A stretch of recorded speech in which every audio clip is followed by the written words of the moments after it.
You're listening to Shameless Feminine Speaks with your host, modern-day shaman and sister to all, Rebecca Haywood, right here on LA Talk Radio. Hello and welcome everyone to the very first episode of Shameless Feminine Speaks. I am so excited to be here. My name is Rebecca Haywood and I am your host. I am also your shaman and sister to all. And I created this show for all you women, men, ladies, and misfits who are ready to embrace this feminine re-evolution. And I am joined by my beautiful sister and dear friend, Sheena Metal. Hi, everybody. It's lovely to be here with you. I'm so excited for this, Rebecca. Oh, my gosh. I am so grateful for this woman here. It's her fault, by the way, that I'm here doing this show. It's I'm a radio enabler. How's that for shameless? I'm already shaming. Just call me Shameless Sheena, the radio enabler. Yes. If you hang out with me long enough, you wind up with a show. I can't help it.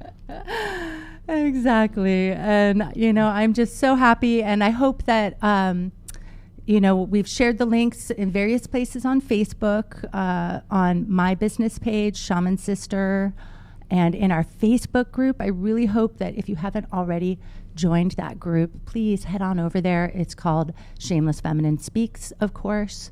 And the tribe is already growing, which is great. Makes me so happy. And that's where you can catch the live stream, although you can catch it elsewhere. That's where we really want to funnel the dialogue because we want to further this discussion even when we're not on air and kind of share some show highlights, some tools, practices, poems. If you know me, I love to write poetry. So who knows what we're going to share over there, but it's going to be fun and there's going to be a lot going on. So please join the Facebook group, Shameless Feminine Speaks. You can just search it in Facebook or message Sheena or I, and we'll add you to the group. Mm-hmm. And Sheena's going to be managing, beyond being my co-host, because she is like the superwoman over here of Radio Land. If I only had 2 more arms, I'd be in such better shape. And 12 more hours in every day. Yeah. Then I'd be magic. Yes, exactly. Well, you are magic already. Thank you, sweetheart. Thank you. She's going to be managing the chat rooms on the various pages as best as she can, which is why we really do kind of want to focus you in our Facebook group, Shameless Feminine Speaks, just to make her job a little bit easier, right? Yep. And so just be mindful. She may not be able to respond to every comment and question that you post there in the chat rooms. She or I, or both of us, will be revisiting each chat room, absolutely, post-show the next day or so, and responding to each and every one of you. And she'll also be looking for on-topic comments and questions as they apply to each show, okay? Mm-hmm. And she'll be kind of nudging me or making a little note saying, hey, we got a good one here. Absolutely. We got a fish. And I will also be here putting it all over any page that I can think of, anywhere you want the link. And feel free to join our family, because for all men and all women and all people who just identify as human, everybody has the feminine in them to embrace. So please don't feel shy about joining our family. Yeah, absolutely. Everyone is welcome. All walks of life are welcome. We believe in the spiritual salad bar here. Yes, we do. Yes, we do. Yeah, yes. And though this show is going to be spiritual and healing in its own way, because that's what we embody. Yes, that's what we are, healers. It's not relegated to that. This is about real life. Absolutely. This is about how to be shameless feminine in the world as a woman, or to be in relationship with the shameless feminine as a man, and with that relationship within ourselves, because we all carry the masculine and the feminine. And remember, your spiritual life is your real life. People talk a lot about, but my spiritual life. Well, your spiritual life is your real life. Good point. Fuels your emotional and your physical and your intellectual life. Mm-hmm. So being spiritual is being alive, and we expect you all to have real lives and real human needs and desires and worries and things you're trying to overcome. We're all souls having a human experience. Absolutely. In some ways, the spiritual realm, in my book anyway, is like more real than the rest of it. The rest of it's the too. Matrix. But I'm Irish and grew up with leprechauns in the house. So yeah, and I took the blue pill or the red pill, whichever one it was on the Matrix. yeah, I unplugged. So yeah, don't be shy. All of you are welcome, and really don't be shy with the comments and the questions that you ask, even if they're off topic, because like I said, we'll be revisiting the chat room, and I want that feedback from you. I want to know, what challenges are you facing? I want to hear your stories of your triumphs. I want to know what superpowers you're working on, or you're seeking to amp up, or seeking to understand and relate to better. So please don't be shy. I really, really want to hear from you. And in general, this is kind of odd for me. I mean, Sheena is used to this. Yeah, I've already done 3 shows today. This is my 4th. Yeah, talking to thin air and like this camera who supposedly there are other people on the other side, and I can feel you, I can. But it does, it's a different experience than what I'm used to, which is sitting in a room full of people and, meditating together and then channeling a message. And, I don't think it's going to be that different, but it's the exact same thing. And I think one of the things that you said that was so beautiful about the chat room is we want you to just say whatever you want in the chat room. We want you to feel free, whether it's in the chat room at LA Talk Radio right now, or it's in the Shameless Feminine Speaks group, to just speak your mind. And the idea of being a shameless speaker is not to say, oh, I don't know, should I say that? Is someone going to get mad at me? This is an open place to be honest. More dialogue, more authenticity, and more openness and humanity is what we really subscribe to. Yes, absolutely, 100%. It is called Shameless Feminine Speaks. So use your voice and use it shamelessly, and know that there is no shame coming from this side to you. And if for some reason you do want to share a little more privately, you want to maintain your anonymity, I created a special email just for this show, and that is iSpeak@RebeccaHaywood.com. Okay, and that is on the show, the LA Talk Radio's website, on the show page. You can find that email there. I've also been sharing it in the Facebook group. So you can always just email me privately, and maybe you have a longer story that you want to share, a life experience that you're not really sure what the question is, but you just know there was this experience, it was challenging. What's the Shameless Feminine's point of view on it? So everything is fair game, okay? Nothing is off the table here. And we literally just jumped into this show. I mean, the opportunity, that's just how I roll. We were just standing in the hallway, and Rebecca said, "You want to do a show in 10 minutes?" And I said, "Sure, okay, let's start a show." Well, we talked about it, 2 weeks ago? And then last week was like, okay, we're committed, and it's going to be next week. Yep. So this, I don't have a set schedule for you. I don't, in terms of topics. But what I wanted to do today is kind of give you the overarching, the concept behind the inception of Shameless Feminine. What is this shame that we're lessening? What are we really talking about when I use this word shame? And why is this show for both women and men equally? And what does it mean to be shamelessly shameless? Because you'll hear us use that expression a lot, shamelessly shameless, because it's another level of rather than just being shameless. Okay, so that's what I wanted to cover today, and just share that with you, and share some of my ideas for the container of the show. So I think we have all of our logistics out there. How'd I do, Sheena? You did fantastic. Shameless Sheena. Look at what a fantastic host you are already. Well, please. And did you mention that anyone who wants to friend us on Facebook, please do. Yeah. Please friend us. Feel like we're family. Yes. Yeah. Don't just engage with us on our business pages.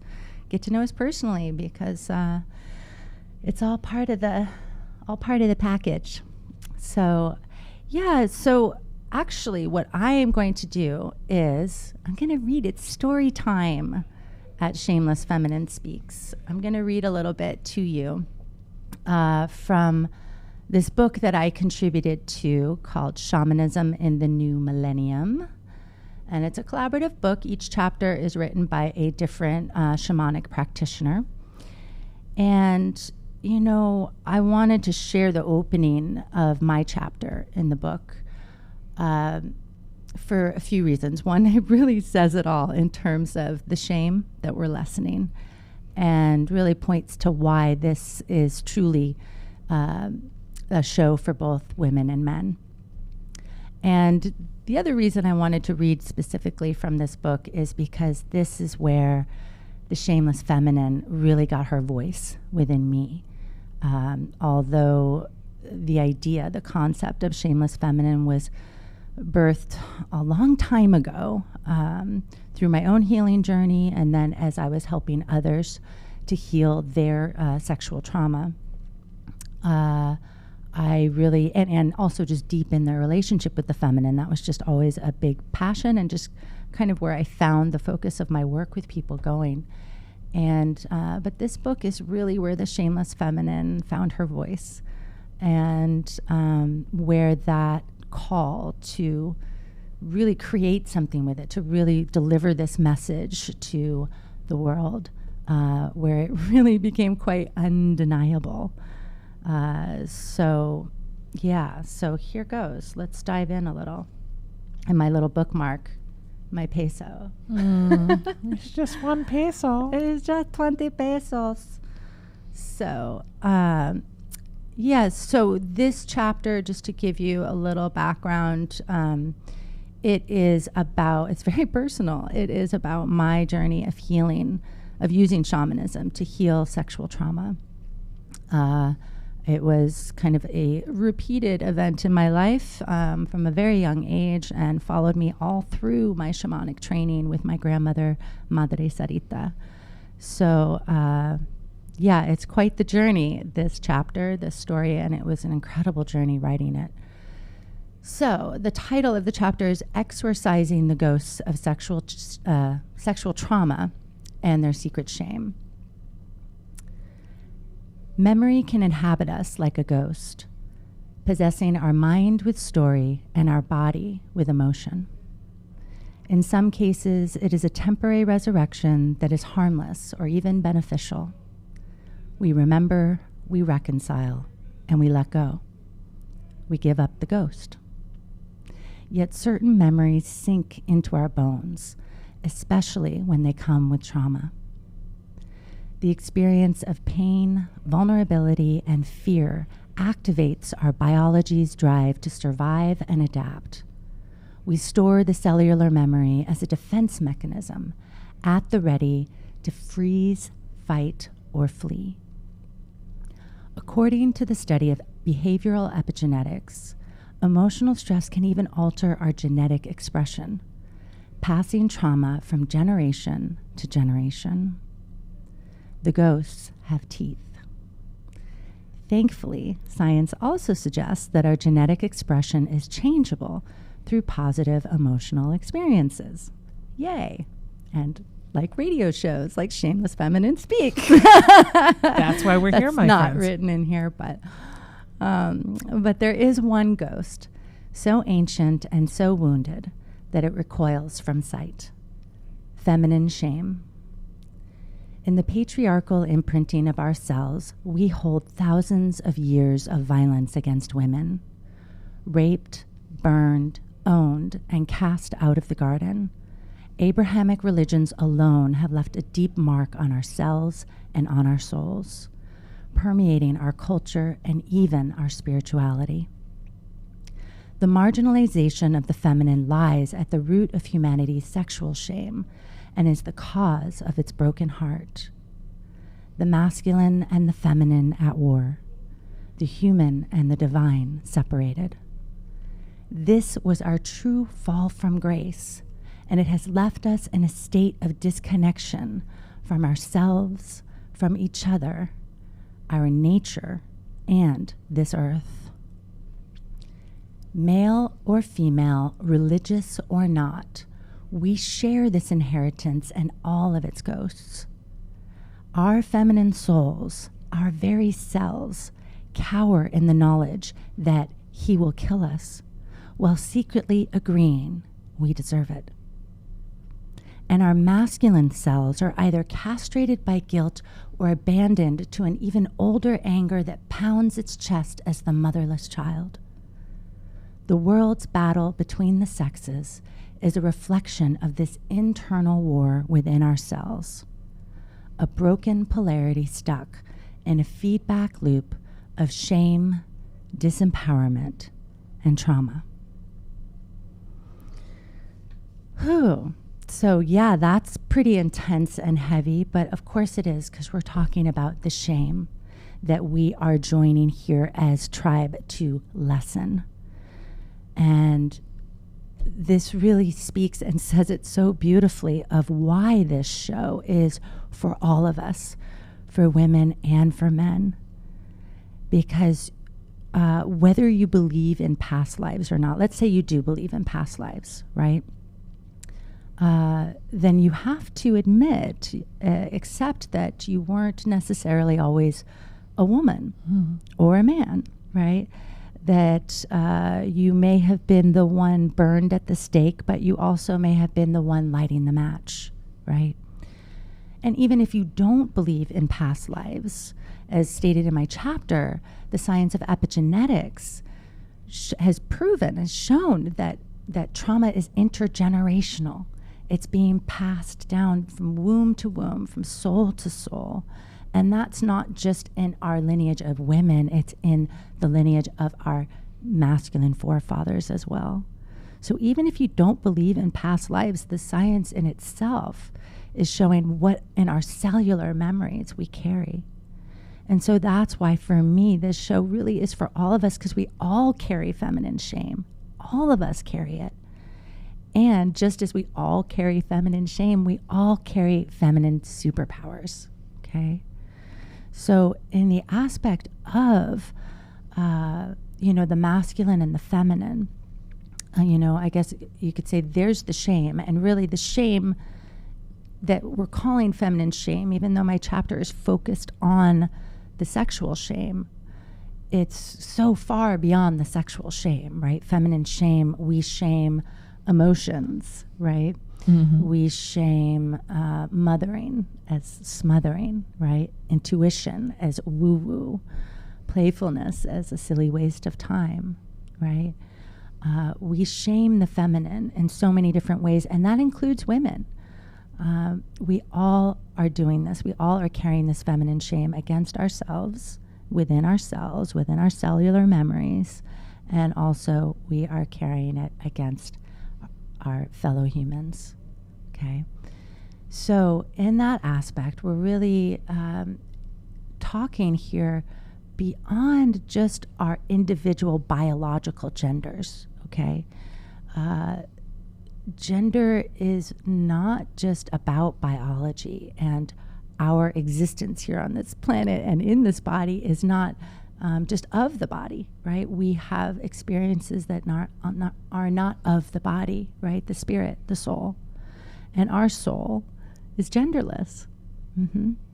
So in that sense, this show is really about what we carry collectively, okay? And how we can shift that collectively, because in my mind, it needs to come from that collective heartbeat. And already it has. So yeah, we all carry the masculine and feminine cells, right? And David Deida does a great. Have you ever read David Deida? I have not. No. Oh, you should. He's great. He does a really great job at talking about the masculine and the feminine attributes that we all carry. And I love his work, and I will admit that when I first read, I can't remember the exact name of the book. It was like a hand guide or a manual for women on men. And I was so resistant. It was just like, I didn't want to attribute certain characteristics to be masculine or feminine, right? Like, why is reason a masculine characteristic? I'm a reasonable woman, like sometimes. most times. I'm pretty reasonable. And so why is that a masculine trait? And then, kind of why, and why is it a threat to men that I can fix a water pipe, because I can, or build a stone wall, because I have? Why is that a threat to a man? And why does that emasculate a man, right? Why is that me not being feminine and somehow trying to take that role from him, right?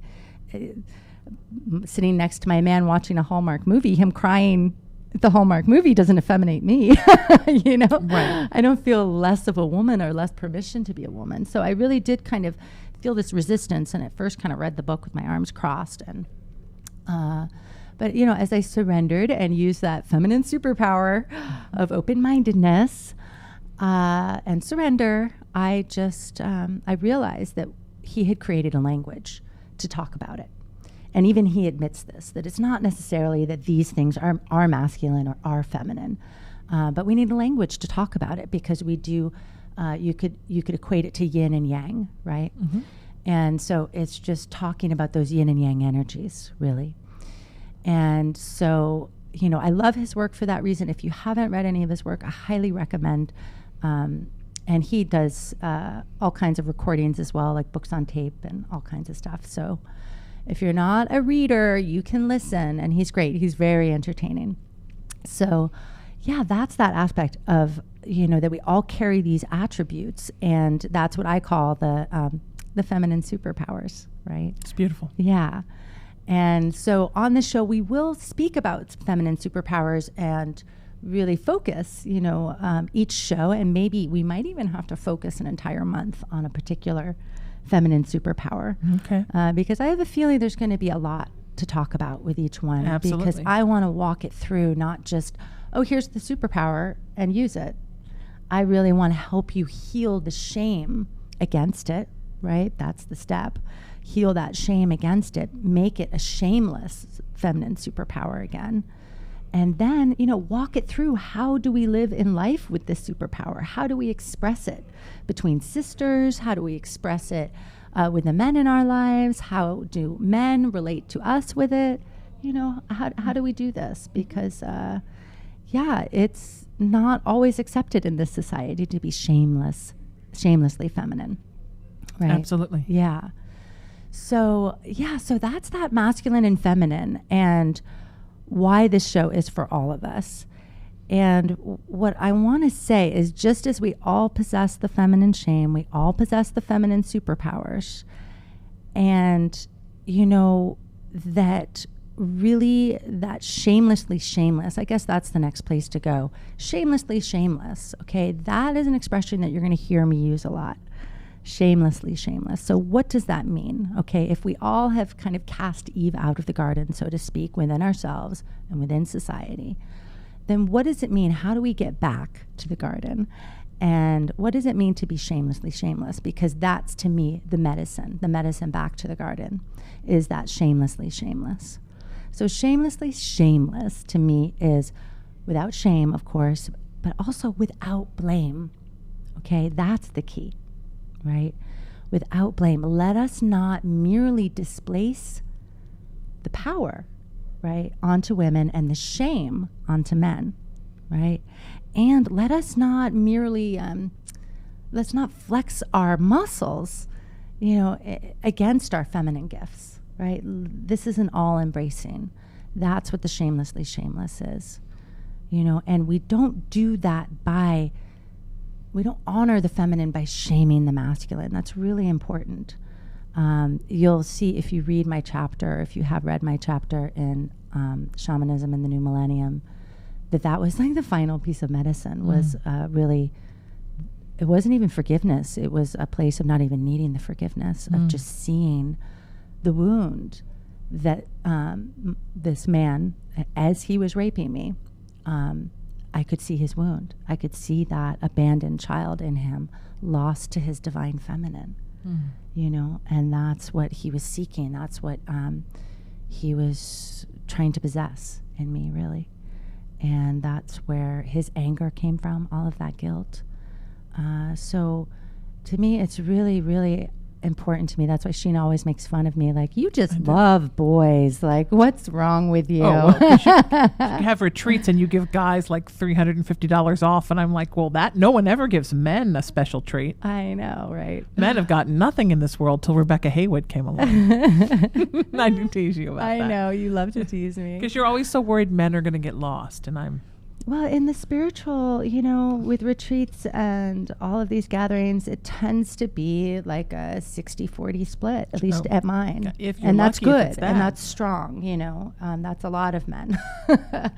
So, I gave that discount. I don't have a single man joining me on my retreat to Mexico next month. I'm lucky if 2 gay guys show up. I would wish the gay guys would show up. You got to be shameless Sheena to get the gay guys. Yes, you do. So shamelessly shameless, and it's not about shaming the masculine. It's a slippery slope. When we do that, it ends up actually disempowering both genders. And feminism, I'm not going to be popular for saying this, but feminism is actually a really good example of that, of how it can actually end up hurting both genders. Now, don't get me wrong, I am a feminist. And I really appreciate what the feminist movement has done for me as a woman. It opened amazing opportunities for all of us, and opportunities that still need to be flung open wider, right? Yeah. It's still happening to this day, and it's so wonderful and lovely.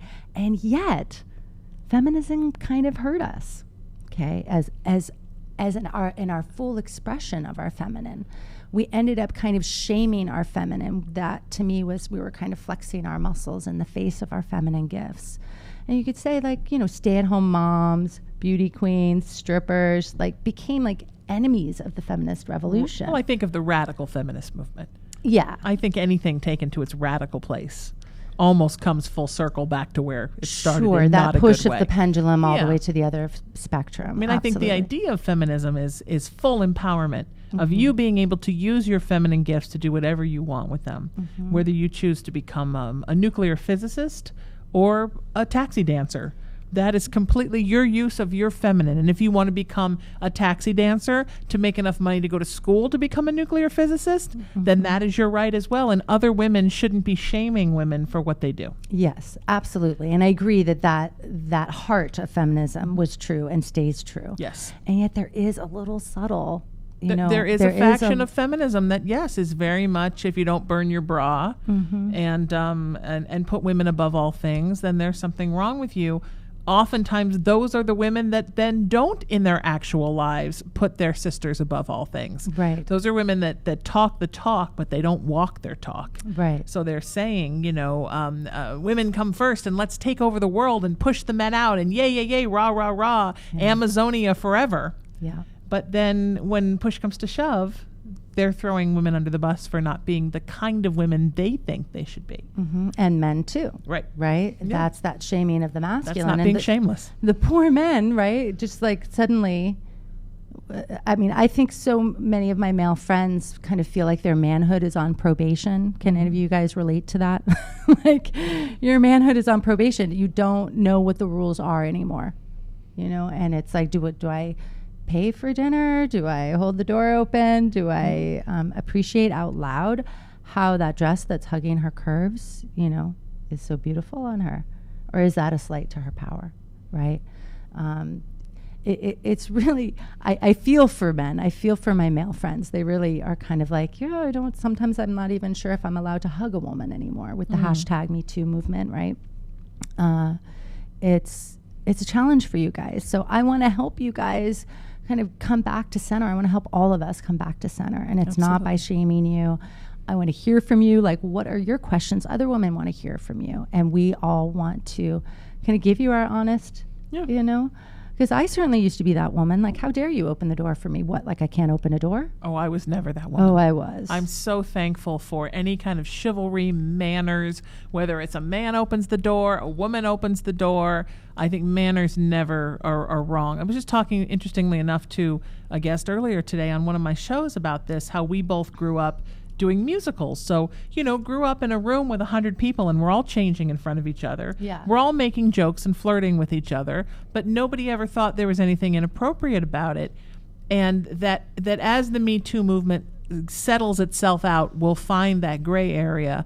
We'll be able to figure out what is just good-natured flirting and what is inappropriate behavior. And you know, that there's nothing wrong with being playful and loving with each other. Mm-hmm. But when somebody's being predatory, it's a whole different energy and you really feel it. Mm-hmm. And telling somebody they look beautiful or opening a door for them is in no way being predatory. Mm-mm. It's just being well-mannered and delightful. Yeah. And expressive. I suppose with just like with anything, it just depends on where you're coming from in that action or coming from in that word. Sure. Right. I mean, I can use the word love and yet speak it with hate in my heart. Yeah. And that word love no longer carries love. Right. Mm-hmm. So I think a lot of it depends on where one is coming from in their actions, where their point of view is, and also who they're relating to. Right. Yeah. So, you know, that's going to be a lot of what we're covering here with each topic is that language of love, not just between men and women, between women and women, between men and men, just between all of us, and how we translate, you know, the superpowers that we possess into the world, how we stand inside of that. Mm-hmm. You know, I know for me, I had a hard time with anger. Anger was something that I judged. And I think a lot of women tend to, right? You're the bitch, right? If you're angry, you're the bitch. And so, you know, I really, it took me a lot to like stand up inside and be able to even just to say no to something like that. I judged that as bitchy, just to say no, even if I wasn't being quote unquote bitchy about it, or even angry about it. So it's really, that's just like one example of how, you know, not just as women, but just as a people that we aren't quite standing completely in our power. No. You know? No, I think as women, we feel often that we need to apologize for everything. And not just for being a quote unquote bitch, but anything that we feel that we want, but we think we might not get, or anything that we get that a lot of other women don't get, or that women haven't gotten up until our generation. We feel like we need to apologize for ourselves all the time. Yeah. And I didn't really notice that until really the last 3 or 4 years, as I've kind of become more of a feminist. I used to be very much like you, where I would say, no, I'm not a feminist, because I thought feminist meant that I didn't like men to open doors for me, or I didn't like chivalry, and I love all of those things. But I think it's when I really realized, as we've really focused in the last 3 or 4 years, about how women are treated in the public eye, and what's expected of them as compared to what is expected of men, and seeing that in my own life, being in the entertainment business my entire life, how there were so many times where I was sort of asked to apologize for something that a man in my job wouldn't have been asked to apologize for. And really just not anything specific that I had done, really, just to apologize for being me. Yeah. You know, to be a fat woman on the air, on the radio, to be you know, a heavy woman wearing a skirt.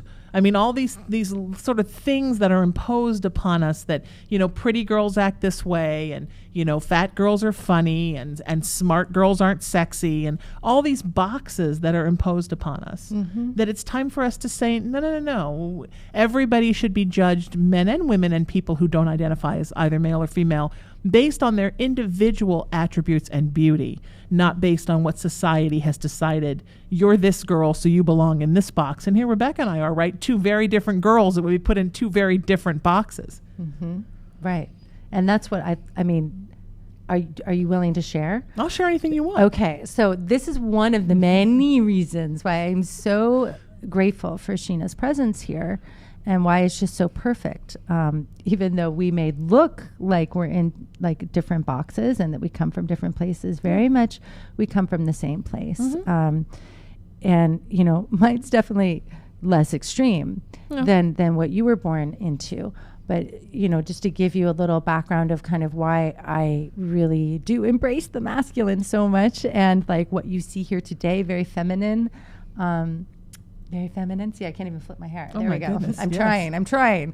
But I was a tomboy for like almost 30 years. Yeah. I mean, I kind of branched out into like hippie sundresses, but I was for like 14 years. I still didn't shave. It was, you know, Mother Sarita was the one that got me to shave. Oh, yeah. You she didn't was like, shave? No.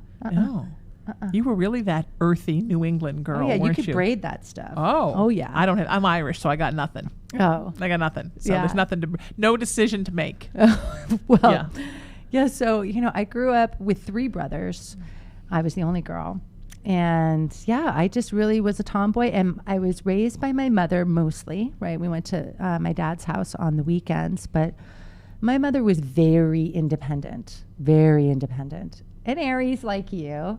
Very stubborn, and just there was, you know, I was trained by her, like, don't count on a man. I love you, Mom. I love you, Mom, if you're watching and listening, but you know it's true. You trained me. Don't count on a man. Do it yourself, which was wonderful, right? Yeah, this I was think a that's gift. great. It was great. I have been and am a very independent, self-sufficient woman as a result of that, by watching her just simply take care of it. And yet, you know, there was a softness that I wasn't honoring in me, a softness that comes through very naturally now. And that actually, I mean, it started to develop as I was doing my spiritual work. And I would say most anybody that met me in the Toltec community when I was training with Madre Sarita and with Don Miguel Ruiz, they would say that I was very feminine and very soft at that point, but they don't know what was going on inside. And that was part of me shape-shifting, is what I call it. You know, I was trying on different versions of myself to try and break that mold. But when I started studying with Sarita, I mean, I'd show up with a motorcycle helmet. She thought I was in a motorcycle Awesome. gang. I mean, it Awesome. was hilarious. So I have definitely transformed over the years and really embraced my feminine over the years. And so although I was born as a woman, I didn't quite feel like a woman. I didn't really want to be a woman. Also, with all of my history of sexual trauma again and again and again, my beauty, which I'll fully admit shamelessly now, I'm a beautiful woman. And I love that about myself. I feel very blessed by that. And yet I did not always feel that way. I felt like it was a curse, that was what was attracting these predators to me. And of course, that's not what it ever really is about. So, you know, I really was rebelling and casting my feminine out of the garden, out of my body and out of the garden. So that's my story of like holding both the masculine and the feminine. That's just one of them. But my overarching story, and what I love about Sheena, is she has an even better story than mine. And oh man, I mean, when you revealed this to me, and she'll tell you, but like right now I just have to, like, when you revealed this to me, it was just like, no wonder. Like I always felt like an immediate kinship with this woman, and that there was just that same wide embrace. Yeah. You have that same wide embrace that I do. What was it that your friend said? I leak my energy everywhere. My like love and my energy is just like blah, that I just give it. And it's true. I'm just, here it is. And you're the same way. I do have leaky energy. Yeah. I don't call it leaky. I don't like that. I've had to learn to pull it in a little bit, because sometimes it leaks at the wrong people, and then. Lisa, don't call me leaky. Yeah. It was said with love. I know. And now you've said who she is on the air. Now I'm in trouble. I ooze. Well, that's like leaking. Oh, you won't be in trouble. She's not in trouble. I think that by leaking energy, it's that, you know, I think people are ill prepared. I think people keep their energetic sphere, their boundary, their periphery very tightly in a very tight sphere. And you tend to be very, it's why everywhere we go, people ask me, is Rebecca your girlfriend? Because you're always touching me and hugging me. I mean, I think people now, we live in a world, and this is one thing I would love to talk about on the show in the future, that we need to change, is just because you're being lovely and affectionate with somebody doesn't mean that there's something sexual behind it. We are such a sexually deprived society, I know, different topic, that we've become so hyper-focused on it, that if you're being loving with anybody, people think you're being inappropriate. And that's a hard thing for the Me Too movement, for folks that are really just being lovely and open, and not folks that are that are actually being predatory, which is a whole nother problem. So yeah, I mean, I think, and I'm sure my energy leaks everywhere. I think it leaks in a different way. My energy leaks in a, look, I want to take care of you and be your mother. So everyone assumes I've offered to be their mother. I get the same thing, but it's a different kind of leak. Yeah. Yours is a little more bam, chicka, wow, wow, with the way it leaks out over people. So what did you call me? What did she said? It's a little more the pinup girl next door. Yeah, it's a little more hot stuff with Rebecca. With me, it's a little bit more like I'm the really safe babysitter that you'd let babysit your kids, whether I was 13 or 87. I think that's how it comes across. But what Rebecca's referring to, because you're probably all like, what is she talking about? What is it? Yeah. I am what is known as an intersex person, which means that I was born somewhere between the genders. What in ancient times we called hermaphrodites. But the definition of hermaphrodism now is pretty much relegated to somebody who basically has a lack of genitalia or sometimes both sets of genitalia. The truth is most intersex people fall somewhere in between, can have traits that are biological, can have different, birth differences, can have traits that are chromosomal. Some people just, they haven't identified what it is yet. They just know that's what they are. All okay in my book. When people say, oh, do you have proof? I always think, well, yes, as a matter of fact, I had some major surgeries, but you don't have to have proof for you to know who you are. And that's kind of a sad thing that we feel like people have to prove who they are. It's interesting what you were talking about earlier about, reason being masculine and this being feminine. All of us are a mixture of our spiritual selves and our intellectual selves and our emotional selves, but nobody makes you lay out like, oh, that trait in you, is that your spiritual or your emotional? People just let those three things flow inside of the sphere of life. But with gender, because of how we've been culturalized, we feel like every minute thing about us needs to be boxed into, is that your masculine or is that your feminine? Right. When you're an intersex person, and intersex people are different just like everybody else, my experience is, I'm so happy to be a girl. My identity as female. I'm very happy to be a woman. I had a fantastic surgeon in Newport Beach, California. No one has ever noticed anything different about me, which is beautiful. But on the inside, I feel like I'm everything and also nothing.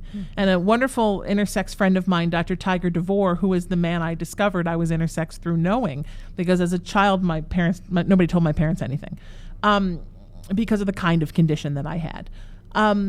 He said, when I'm somewhere and I'm in a dress and I'm doing a drag show, I feel like I'm in drag. And when I go to a business meeting and I'm in a suit, I feel like I'm in drag. And that's kind of how it is. I feel like I fit in everywhere and nowhere. And people say a lot to me, well, would you like to be a man? I have no urge to be a man.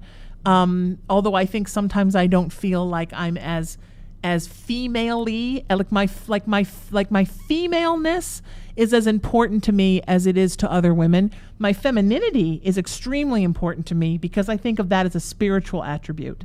But being a female and all the things that come with that in a cultural way is not as important as me. But in all fairness, I was also raised by a woman who raised me as a human and not necessarily as a little girl, and who really taught me to put my soul and my heart and my brain forward, because I think in her life there had been so many hurts and mishaps and sexual trauma and different things because she was female, that she didn't want me to always feel like that was something I carried around like a stigma. So I come from sort of a different place of looking at gender as I wish we looked at it as more of a celebration and at the same time as a non-issue. Right. Because I really believe that that we're so hung up on gender and so hung up on sexuality. I myself am a bisexual or pansexual or whatever you want to say. I just love souls. I don't particularly care what kind of body they come in. I believe that we need to start thinking of ourselves more as individuals and our beauty. And not of worrying about if a woman asks a certain way, she must be hitting on you. If a woman touches your hand, she must be up to something. If you hug a man, you must be thinking about something. We're putting so much pressure on ourselves to sexualize everything and to romanticize everything, not in a spiritual way, which is beautiful, but in a three-dimensional way. We look at every potential person we know. Is that a possible hookup? Could we get together? Could that be a relationship? We're spending so much time as spiritual beings having a human experience trying to shove ourselves into these three-dimensional boxes that we're missing the best thing about being on this planet and being alive as a human, which is you don't have to make decisions. You can find somebody and fall in love with them. I could not love you more. If I was involved with you romantically, I could not love my best friend, L.A. more. If and I've known her since I was 14, if we were married, I could not love my ex-boyfriend more if we were still together. Everything doesn't have to be a three-dimensional box. You're allowed to just love people. And platonic love is a beautiful thing. And I think that if we spent more time focusing on love and less time focusing on all of the stigma that's put on us with gender. And it's not any different in the gay world, and it's not any different in the bisexual world, in the trans world, from my experience with friends. It's a human thing that surrounds gender.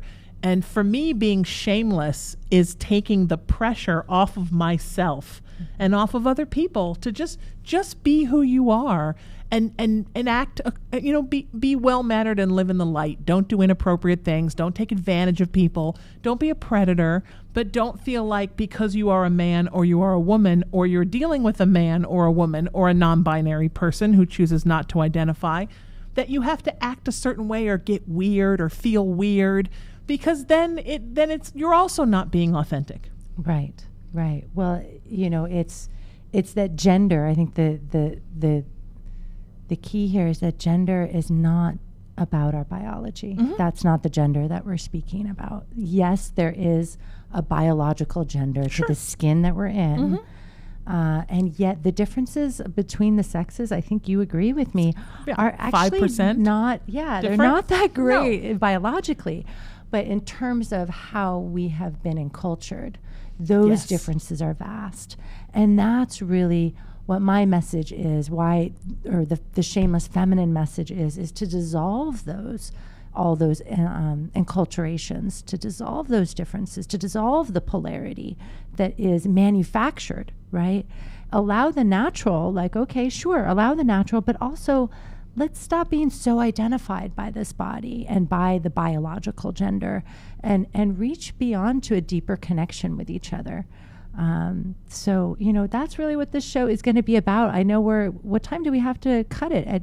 We got a couple minutes, I think. Yes, pretty close. I'm just waiting for us to wrap it up. So yeah. So, did I talk too much about gender? It's beautiful. It's beautiful, but you can see what a unique perspective that Sheena brings to the table. Yeah. Because she has had biologically the experience of both genders.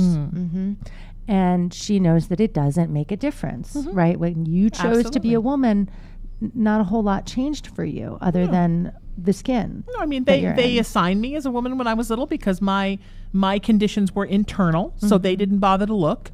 When I was in puberty, they found my conditions and they chalked them off as birth defects. And then when I was 16, I had corrective surgery. And nobody ever said a word to my mother until I was 31 and I met Dr. DeVore. And I thought, God, there's just this beautiful masculine and feminine energy flowing through him, and I feel so akin to him. I honestly just thought I was an alien, and someday the ship was going to come and take me away. And then he was talking about how so many people are intersex and don't know they are.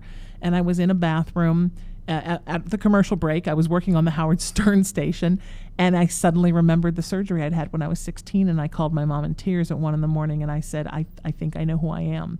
And I spilled the whole thing out to her, and my mother, born in 1933 in Kentucky, who was such a rock star, said, well, that sounds like a sign of evolution. Looks like I did something right. And that was it. Beautiful. End of story. Beautiful. So it's easy. I feel like I need to be very much involved in the movement to heal the genders, because I can look at things from a perspective of life beyond gender, and how your humanity and your spirituality and your heart and your emotionality is so much more important than what's between your legs. And then through that understanding, I mean, I never was more of a girl till I realized I was intersex, because I was like, man, not only did I work for this, but my parents paid like $100,000 for this. I'm going to seriously be a girl, because that's my Bentley. You better and it's mean not it. just going to sit in the garage. I mean, to really own my femininity, because this was something that obviously was what I was supposed to be. Yeah. And not everybody decides that. Intersex people are all different. But I love being a woman. I love being a girl. I love fighting the fight for the women's movement. I love my femininity. I love my feminism. I just think that the insecurity for how we're culturalized is how sometimes radical femininity, radical feminism, radical masculinity, radical misogyny can get out of control, because that kind of zealousness comes from insecurity.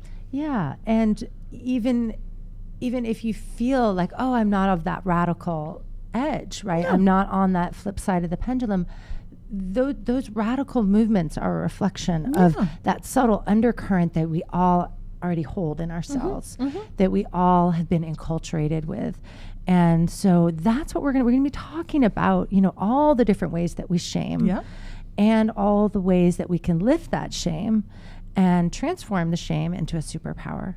So that's what the show is about. That's what the re-evolution is about. It's not just a revolution, the feminine revolution. It's a feminine re-evolution, because it is about going back through our lineage and really reclaiming our place. The feminine is on the rise. It has been clear with the Me Too movement. The fire was lit, and that feminist revolution has continued into all aspects of women's empowerment, which is wonderful. It's so great. And yet, how will we rise this time, right? Let's do it with awareness, and let's do it hand in hand with the masculine. Let's not just swing the pendulum. Let's heal the polarity. Yeah. Absolutely. And also as we rise, let's rise and embrace our spirituality on the way up, so that we don't know where our femininity and masculinity begins and our spirituality ends, so that we become enlightened beings, and we truly embrace being spiritual beings having a human experience, and then saying, you know what, on this human experience, my femininity is beautiful. On this human experience, my masculinity is beautiful. And learn to love both of those sides of yourself. Yes, absolutely. Absolutely. So important. Thank you for including me in tonight, and for including me in the show. I'm so excited to be here with you. Yes. Well, thank you. Like I said, it's your fault. I wouldn't be here if it weren't for you. So all hate mail can go towards Sheena. Any complaints? File them right there. Right here. Find me on Facebook. Please friend us, and please go to our group. Rebecca, will you give the information again? Yeah. So our Facebook group is the name of the show, Shameless Feminine Speaks. And you can find that just doing a search on Facebook, or you can message Sheena or I. You can also email me at ispeak@RebeccaHaywood.com, which is also my website, RebeccaHaywood.com. You can find me on social media pretty much everywhere as @ShamanSister. And Sheena, you can find all kinds of places. Yeah, you can find me at SheenaMetalSpiritual.com or IamRaisingYourVibration.com. And I'm also the founder of a nonprofit Peace, Love, Kindness, Unity movement that Rebecca is a part of my vibration council. And that's at raisingthevibration.org and IamRaisingTheVibration.com. And find me on social media. I think I'm the only Sheena Metal in the world. Well, yeah, and I'm so glad that you brought up Raising the Vibration, because there's an offshoot to Raising the Vibration. We're launching it or this summer. Or an inshoot of Raising the Vibration, which is women raising the vibration. This summer. We're going to team up with her nonprofit and Shameless Feminine, because this is going to be more than just a radio show, folks. I'm going to be offering local events around town, all over the U.S., leading retreats down to the pyramids in Mexico. Shameless feminine retreats, shameless heart retreats, shameless masculine retreats. We're going to do this. We're going to make it big, and we'll team up with women raising the vibration, because that's what we're doing. Wonderful. We'll see you next week at 7 p.m. on Tuesday for Shameless Feminine Speaks with Rebecca Haywood, and sometimes with me chiming in. Thank you, LA Talk Radio. We'll see you next time. Thank you so much, everyone. Good night. You're listening to Shameless Feminine Speaks. with your host, modern day shaman and sister to all, Rebecca Haywood, right here on LA Talk Radio.